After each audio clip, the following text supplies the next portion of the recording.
There are a few ways to remove dark circles in portrait photos using Photoshop, and it's going to depend on what photo you use. If you want to follow along with this one, go ahead and open up darkcircles.jpg. Some people are going to care more than others about dark circles. Everyone has these to an extent. A lot of guys don't care. A little bit of stubble and adds a little personality. You know, it just depends on the model that you're taking photos of, whether it's an actor you're taking a promotional photo for, or if it's an engagement photo, couples photo. You can really overdo this, and I'll show you a couple different ways to make it more subtle. So go ahead and press Control-J on the PC, Command-J on the Mac. And so first method I want to go over is the healing brush tool. If you click and hold on the spot healing brush tool, go to the healing brush tool, and make sure you have a soft edge brush. So we need hardness set to 0%, and you can press left and right bracket, of course, to resize, but if you just hover over, you see kind of the size that we need.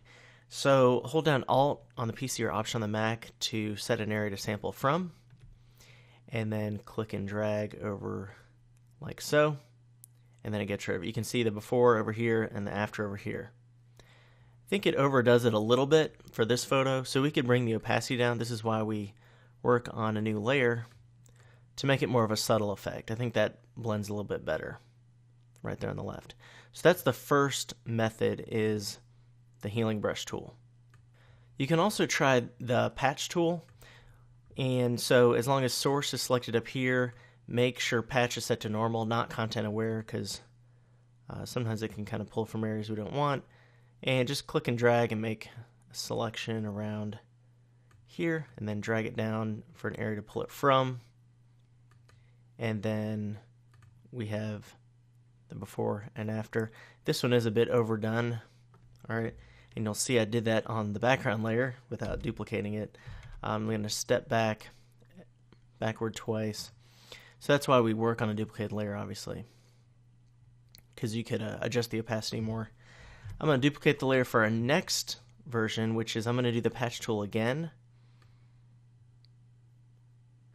But this time, after I apply it, click and drag it down. You can go up to Edit, Fade. So it's Fade Patch Selection. And we can adjust the opacity of it here instead of up in the layer, which we could still affect that, but makes it just a more subtle effect. Alright, so there's the before, and there's the after.